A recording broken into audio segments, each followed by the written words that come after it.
mana isan'andro fandaharana tolotry ny fikambanan'ny mpiara-mamaky ny baiboly eto Madagasikara.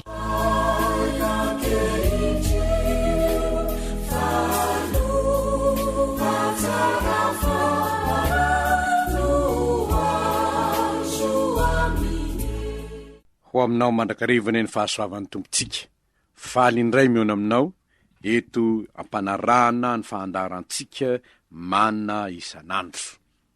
Manomboka an'io sika dia handinika ny bokin'ny Apokalipsy. Apokalipsy na fanambarana. Apokalipsy toko voalohany andininy voalohany ka hatramin'ny fahavalo no vakitsika anio. Tsara ihany aloha ny manazava tsotra amintsika ny hoe Apokalipsy. Io dia avy amin'ny teny Grika hoe Apokalipsis.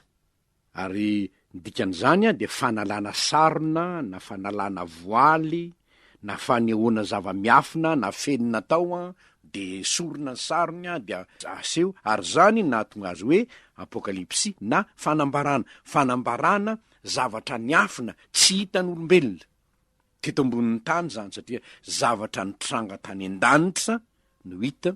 Ary dia nambara tamin'ny Jaona zany, na sokafana ohatrany hoe ny sorona ny voaly, na nakona ny maso tsy ahitana any an-danitra. Ary dia fanambarana an Jesosy zany. Fanambarana nataon'ny tompo ao vakitsika moa zany rehefa avy eo. Nefa alohan'ny amakitsika izany dia tsara raha iara-mivavaka isika aloha. Midera sy mankalazanao zay raha eo raha manana fotoana indray mirehirahana mandinika izao teninao zao. Teninao, teny fahasoavana, teny mamy, teny fampianarana, teny mitaridalana, teny manoro anao izay tokony atao. Misaotranao zay ny amin'izany teninao zany. Zava-miafina no ambaranao aminay ry Tompo. Ianao fanahy masina nefa nampanoratra izany, ko mangataka aminao. Ianao mihitsy no anazava ny sainay, mba ho voninahitra anaranao ny vokatra izany amin'ny fiainanay ry Tompo. Amin'ny anaranao Jesosynay no anaovanay izany vavaka izany. Amen. Apokalipsy toko voalohany andininy voalohany ka hatramin'ny andininy fahavalo. Zao nefa aloha ny tsara marina amintsika. Fanambarana ny meny Jesosy nefa fanambarana ny Jesosy koa ny Apokalipsy. Ka ny mpandinika ny soratra masina sasany dia nilaza hoe ny toko voalohany ka hatramin'ny toko fahatelo dia hitantsika ao lay Jesosy nitsangana tamin'ny maty. Fahaefatra ny toko fahadimy dia anambarany lay zanak'ondro novonoina nefa tompoina. Ny toko fahaenina ka hatramin'ny fahavalo ambin'ny folo dia ilainoana mba ahazo mpamonjena. Zany no azo anambarana ny amin'ny fanambarana ny amin'ny Jesosy ao amin'ny Apokalipsy.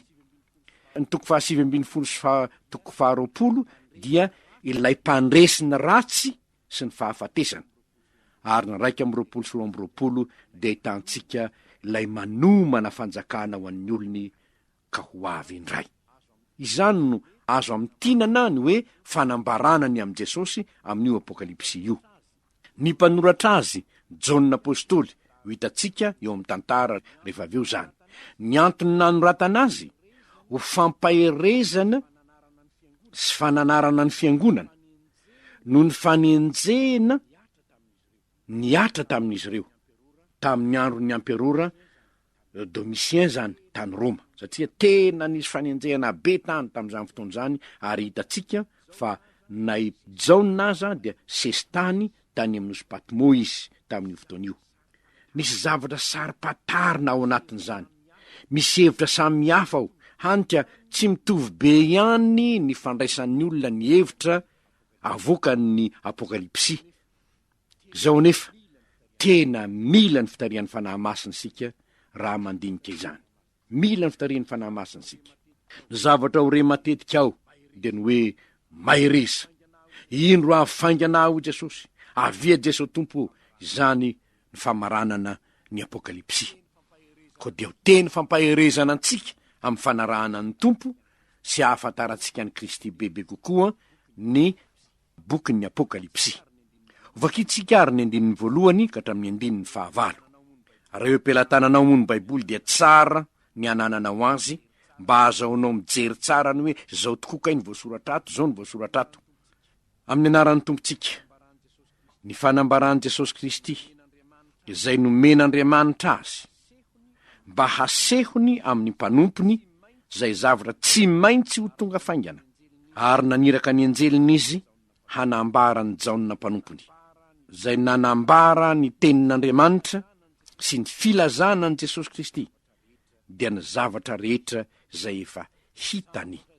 Sambatra zay mamaky sy miaino ny tenin'ity faminaniana ity ka mitandrina izay voasoratra ato anatiny fa antomotra ny andro.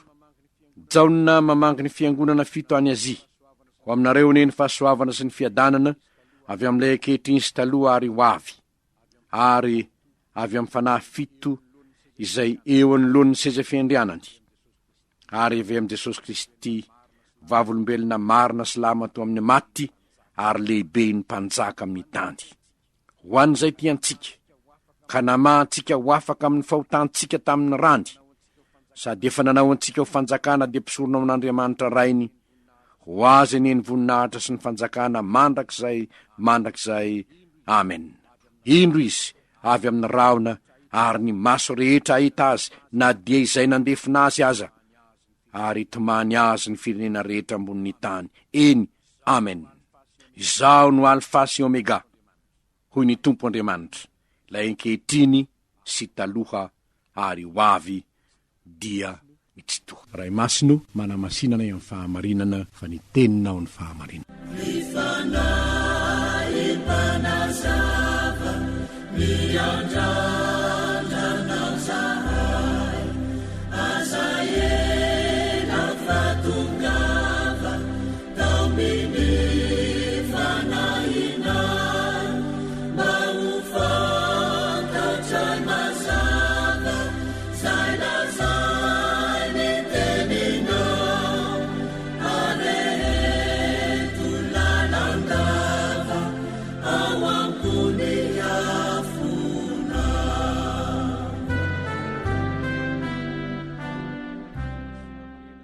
Misy fahamarina vitsivitsy indray ambaran'izao tenin'Andriamanitra zao moa, ary noho ny fotoana moa dia tsy afaka mivalampatritsika fa izay vetikevitra tokony ho raisitsika no tsongaina avy ao anatin'izany. Mety misy olona mahita zavatra hafa, fa noho ny tsy fahampian'ny fotoana dia voatery sika tsy maintsy maka zay zava-dehibe hita eo mba hanamboarantsika ny fiainantsika, satria raha ho fahalalana fotsiny ene dia tsy misy dika ny tenin'Andriamanitra. Mahay baiboly ene ny devoly, fa tsy mankato ny tenin'Andriamanitra izy. Ko raha fahalalana soratra masina fotsiny fa tsy mitondranao hankato ny tenin'Andriamanitra dia tsy mahasoa anao zany, fa atom-poko no iraketako ny teninao ny voasoratra mba tsy hanotako aminao. Inona ny fahamarihana voalohany zay tsongaitsika eto? Avy tamin'Andriamanitra ny fanambarana no lazaina amin'ny Jaona ny 1 sy 2 ahitantsika izany. Andriamanitra no nanambara tamin'i Jesosy. Jesosy kosa naniraka anjely, ary ny anjely nanambara zany tamin'i Jaona. Zany hoe zavatra zay ho tantarain'i Jaona, satria hitany zany, dia zavatra avy amin'Andriamanitra, nasehony ny mpanompony, dia nentiny ny anjely ho eo amin'ny Jaona, ary dia nisokafany ny anjely ny mason'ny Jaona hahita sy hahafantatra zany zavatra nylazainy zany. Inona no ambarany? Ny tenin'Andriamanitra sy filazanan'i Jesosy, ny zavatra zay naseho ilay anjely ka nampilazaina any Jaona. Hitantsika ny ambarany eo hoe zay nanambara ny tenin'Andriamanitra sy ny filazana an' Jesosy Kristy, 2 dia ny zavatra rehetra zay efa hitany. Zany hoe ny fanambarana, ary zany natonga antsika hoe ny apokalipsy zany dia anambara amintsika bebe kokoa ny amin'i Jesosy. Ny maro manko dia zao ihany ny fantany, zany Jesosy zany a, zanaky Maria Virjina, teraka tany am-pihinanam-bilona, maty tany ambony hazo fijaliana, dia nitsangana tamin'ny maty, dia niakatra ao any an-danitra. Zay ihany ny fantany. Ary na ny vokatr' zay fahalalana tsotra zay aza teo amin'ny fiainany, tsy misy akory, tsy misy. Teraka tany am-pihinanam-bilona izy, maty tany ambony hazo fijaliana izy, niakatra ao any an-danitra izy, inona nifa amiko io? Tsy mampaninina azy zany, tsisy zavatra etraika, tsisy ilako an'izany akory eo amin'ny fiaina, fa tantara moinika dia mba fantatro. Zany nen'ny olona. Nefa matoa Andriamanitra nanambara ny teniny ka nilazany amin'i Jesosy Kristy nanambarany zavatra ho avy, manana programa tiano fantarany ny olombelona am'izany izy. Ary matoa Andriamanitra am'izao tsika am'teny zao, maniraka mpanompo, manesika ny olony hitory ny filazantsara. Ny programan'Andriamanitra 2000 taona lasa izay dia zao ny tenin' Jesosy hoe mandehana ianareo ka mitory ny filazantsara amin'ny olombelona rehetra. Misy tany mihidy tsy azo hitoriana amin'ny filazantsara, ary nisy zany. Fantatsika ny tantaran'ny tany Rosia tamin'ny andron'ny communisme, tsy azo natao ane ny tory ny filazantsara tany. Fa Andriamanitra tia izao tontolo zao, ka mampiasa ny fitiavany izao tontolo zao izy mba hitoriana ny Jesosy Kristy voaomby tamin'ny hazo fijaliana izao tontolo zao, mba ho vonjena izay rehetra mino azy, tsy ho very any amin'ny fahafatesana mandrakizay. Andriamanitra naneo zany fanambarana izany. Ary izao ny zavatra mitranga, sambatra zay mamaky sy miaino ny teniny faminaniny ity ka mitandrina izay voasoratra ato anatiny. Zany no loharano-pahasambarana. Loharano-pahasambarana zany. Ny olona mitady fahasambarana amin'ny materialisme, mitady fahasambarana any amin'ny zavatra samihafa, mitady hoe anderangana ho an'izao mba hanambola be tahaka an'izao, zany no ahasambatra. Ary adininy tsy fantany ny tena loharano-pahasambarana. Fa inona ny loharano-pahasambarana? Zay hitantsika eto: mamaky, miaino, mitandrina. Mamaky, miaino, mitandrina, zay voasoratra ato amin'ity faminaniny ity. Dia zao ary ny zavatra anontanianao: aiza ny katsahanao ny fahasambarana? Aiza ny hoe verinao ahitana fahasambarana? Any amin'ny materiel ve? Any amin'izao tontolo zao ve? Any amin'ny vola be ve? Any amin'ny voninahitra eto amin'izao tontolo zao ve? Fantatsika ny zavatra nisy, fa raha rena ny mahasambatra, raha rena ny mampiadana, raha rena ny mahavonjy, raha nylaza mamboninahitra no mitondra famonjena, dia tsy ho nisy zavatra nitranga tany Etazonia. Fahasambarana ve nitediavinao havako? Azy eto amin'izao tontolo zao no hitediavana azy e? Tsy ahitanao zany eto. Fa ny olona sambatra, ny olona mitandrina ny tenin'Andriamanitra, ny olona miaino ny tenin'Andriamanitra, ny olona mankatoa ny tenin'Andriamanitra. Satria nahoana? Satria antomotra ny andro. Zany voalaza ny 9:7. Antomotra ny andro. Ary io antomotra ny andro io, ny dikan'io, misy mety dikany anankiroa io, no hoe efa ho avy ny tompo, nefa ny anankiray lehibe dia zao ny hoe tsy fantatrao zay fotoan'izay. Atsiarovana mpanompon'Andriamanitra iray mijoro vavolombelona, nandeha amin'ny avion aho izy, eny ambony avion zahay no nolazaina fa tsy maintsy miverin-dalana satria misy fahavoazana ny roplanina. Nangovotra ny roplanina ho izy. Dia zao izy ny teniko hoe: Jesosy io, zany efa vonina eona aminao e, fa ny asanao sy ny ankohonao. Ry havana, antomotra ny andro, manao ahoana ny fahavononanao? Fa ny zavatra efa hitantsika koa dia ny hoe manambara ny Jesosy ity apokalipsy ity. Inona avy ary ny fantatsika ny am' Jesosy? Zao aloha no anankiray hitantsika io, hoy izy hoe: Jaona mamangy ny fiangonana 7 any Azia, ho aminareo anie ny fahasoavana sy ny fiadanana avy amin'ilay ankehitriny sy taloha ary ho avy. Lay ankehitriny sy taloha ary ho avy. Io dia ambaran'eo hoe avy amin'ny fanahy 7 izay eo anoloan'ny seza fendrianana, ary avy amin'i Jesosy Kristy vavolombelona sy lahy matoa amin'ny maty. Lehibe ny mpanjaka amin'ny tany. Raha lazainy eo hoe taloha sy ankehitriny ary ho avy, dia ambarany amin'ny 15, za no alfa sy omega, ho ny tompo Andriamanitra. Lay ankehitriny sy taloha ary ho avy. Andriamanitra zany no lazainy amin'io. Zao koa nefa Jesosy koa no lazainy.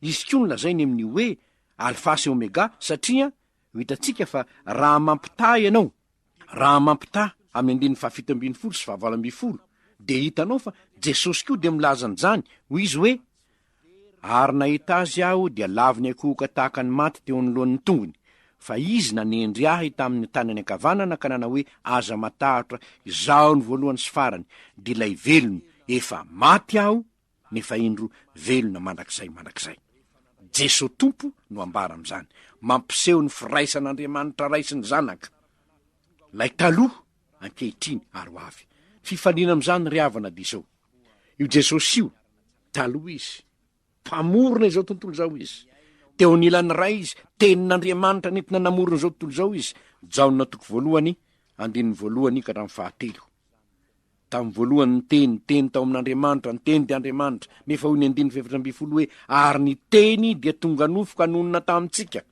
lay taloha namorona nefa tonga nofoka nonina tamintsika ary mbola ny teny tamin'ny mpianany hoe indro aho momba anareo mandrakariva ambara-pahatonga ny fahataperan'izao tontolo zao mbola eo izy ho avy anefa izy ho izy ary zay ny tena zava-dehibe zay ho ny anjely fa izay iny Jesosy nakarinao any an-danitra iny de ho avy indray tahaka ny nahitanareo azy mbola ho avy indray Jesosy fanontaniana mipetraka ary de zao raha tonga anio ny tompo vonona eo naminy venao raha izao ankehitriny zao no avy izy antombotra ny andro vonona ve ianao raha tsy mbola vonona ianao miangavy ianao aho hoe aoka iomana manomboka hatramin'izao ianao ka ho vita fihavanana amin'Andriamanitra amin'ny alalan'ny raha ny zanak'Andriamanitra voaombo tamin'ny azo fijaliana raha tsy zany tonga tampoka ny tompo handray ny azy izy nefa tsy afaka handray ianao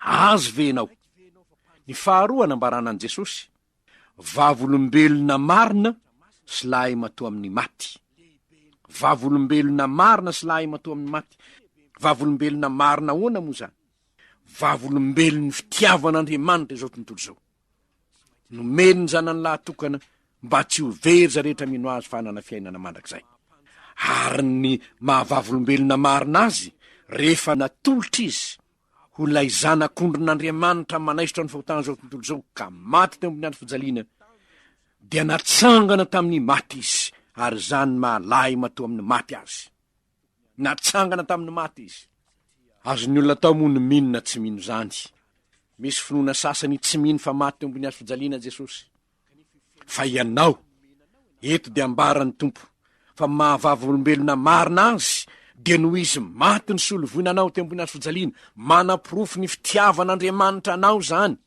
fa raha tsy very ny mpanota de tsy maty ny solo azy teo ambony azo fijaliana Jesosy kanefa natsangana tamin'ny maty izy tsy azo ny fahafatesana no azoniny izy satria tena Andriamanitra izy lahy matoa tamin'ny maty ary isika koa rehefa nandray azy de natsangana ara-panahy maty ara-panahy sika nefa natsangana ara-panahy tonga olom-baovao raha misy olonao amin'i Kristy de olom-baovao izy moa efa niara-natsangana tamin'i Kristy ve ianao sa mbola miaina ao amin'ny fahotana mahazatra milevona ao am-pasan'ny ota malahelo ahy ilaza aminao farambolo zany ny fiainanao antomotra ny andro fahaverezana mandrakizay ny miandro ny mpanota fa raha ohatra ka namindra fofotsiny am'izao Andriamanitra fa tsy nila mpamonjy ny mpanota de tsy nisy akory ny Jesosy tonga nofo teto an-tany zany tsy ho nisy Kalvari ary tsy ho notoriana tonga any aminao zao tenin'Andriamanitra zao fa misy ny fahaverezana ary natao vavolombelon'ny fitiavan'Andriamanitra anao tsy ho very lay zanak'Andriamanitra maty nefa nitsangana tamin'ny maty ny anankiray koa nefa fahamarinana ambara eto de zao lehibe ny mpanjaka amin'ny tany izy lehibe ny mpanjaka amin'ny tany izy mpanjaka ny mpanjaka izy zany ny voalazan'ny Apokalipsy 7:20 andininy 9:12 efa nomena ny fahefana rehetra any an-danitra sy aty an-tany ho Jesosy Mateo 7:20 efa nomena ny fahefana rehetra any an-danitra sy aty an-tany lehibe ny mpanjaka amin'ny tany Jesosy tompo fanontaniana mipetraka de zao raha isan'ny manam-pahefana ianao manaiky ve ianao fa Jesosy no lehibenao manaiky ve ianao fa mpanjaka anao Jesosy Kristy tompo manaiky ve ianao fa ny soratra masina de milaza izany lehibe ny mpanjaka amin'ny tany anie izy satria lehibe ny mpanjaka amin'ny tany izy mpanjaka ny mpanjaka izy dia aminy no tsy maintsy anaovana tatitra ndray andro any ny fahefana ny meny amin'ny mahampanjaka anao na ny fahefana ny meny anao am'izay toerana misy anao. Ahoana ny nampiasanao izany fa mpanjaka lehibe ny mpanjaka ny tany Jesosy izany ny voasoratra eto. Ary noho izany ry havana dia tokony andiny tena ihany sika. Tokony andiny tena ihany sika. Satria lehibe ny mpanjaka ny tany Jesosy. Marina fa mpanjaka amin'ny fiainanao ianao. Kanefa io fiainanao io koa ka nomenanao nampindraminanao io nampindraminanao io fiainanao io. Tsy ianao ny tompo ny fahefana amin'io fiainanao io, fa famindrampon'ny tompo aminao nanomezany ianao ny fahasalamana. Azonao manao zao sy zao dia maseho mpanjaka kely amin'ny faritra misy anao ianao. Nefa tsarovy fa mbola mpamoahina ny tsirairay. Na izy na izy. Ary na fahefana inona no ampelantanany. Fa inona no ambarany toa nefa? Lay tiantsika ka namahantsika ho afaka tamin'ny fahotantsika tamin'ny rano. Izany no nataon'io Jesosy io koa. Lay tiantsika ka nanafaka tsika tamin'ny otatsika. Mba fantatrao ve zany? Fantatrao ve zany? Fa ny antony nahafatesan'i Jesosy sy nanolorany ny ainy sy na rano teo amin'ny alifijalianany ka mba ho afaka ianao mba ho afaka aho mba tsy ho andevon'ny otaintsony aho ho tonga olom-baovao amin'ny Kristy aho. Izany no antony ny azo fijaliana, mba ho tonga olona afaka aho. Dia inona koa no nataony? Rehefa tonga olona afaka isika dia natsangany ho fanjakam-pisoron'Andriamanitra. Nanao antsika ho fanjakana dia mpisorona ho an'Andriamanitra rainy. Izany no tokony toerantsika amin'izao fotoana izao. Ho fanjakana manompo an'Andriamanitra. Izany no anjarantsika amin'izao fotoana izao. Olona manompo an'Andriamanitra, fanjakam-pisorona. Ho Petera raha nanoratra izy, ianareo kosa dia olona ny fidian'Andriamanitra. Ho fanjakam-pisorona, olona nalain'Andriamanitra ao amin'ny tenany. Fantatrao ve zany? No vidian'Andriamanitra tamina ranony zanany ianao mba ho azy. Fantatrao ve zany? Ary ny farany, izaho no alfa sy omega ho ny tompon'Andriamanitra. Lay taloha ankehitriny ary ho avy. Efa nambarantsika teo. Andriamanitra, lay taloha ankehitriny ary ho avy. Io koa no Jesosy, lay voalohany sy farany, lay efa maty nefa velony indray ny 120. Ny ankehitrininao ve? Iza ny miahy ny ankehitrininao? Ny lasa moa taloha zany. Ny ankehitrininao ary ny ho avinao, iza no metranao zany? Apetraka ao amin'ny saim-pantatrao ve? Ary ambonin'izany rehetra zany. Efa nilazaiko teo aloha hoe matona veriny etondray, lay taloha ankehitriny ary ho avy. Dia mba hampiomanana antsika ray andro ary havana dia petraka eo amin'ny toerana fiandrasana ny fianganana roplanina dia jerena daholo ny olona rehetra. Dia hoy ny eritreritro hoe efa vonona daholo ireo olona ireo, ary misy azy efa niandry nandritry ny ora maromaro. Saingy izao efa any ny bie, efa vonona ny pasiporo, efa azo ny toerana. Izay ianao vao miandry. Efa azonao ve ny pasiporonao any an-danitra raha ho avy ny tompo? Efa azonao ve ny pasiporo? Efa vita ve ny visa? Inona ny visa hoentinao any an-danitra? Raha tsy voavela eloka ianao, raha tsy vita tombo-kase ny fanahy masina ianao, dia milaza aminao aho fa tsy visa makany an-danitra. Noho izany manekehan'io ho diovina rano Kristy. Manekehan'io mba hidirany fanahy masina ny fonao, mba ho azonao ny visa dia ho any an-danitra ianao ray alety. Hivavaka isika. Misaotranao ray eo noho ny teny menaonay androany indray. Manambara aminay fandalam-pahasambarana dia ny fankatoavana ny teninao.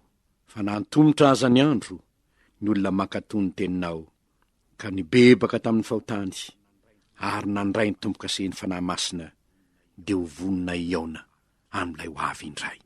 Tompo, na iza mandreza ho afatra izao, ho vonona ny izy iaona aminao, satria manaiky ny tombo-kase ny fanahy masina ka mibebaka amin'ny fahotany ary vonona hankatoa ny teninao. Amin'ny anaranao Jesosy Tompo, nanaovanay izany vavaka izany.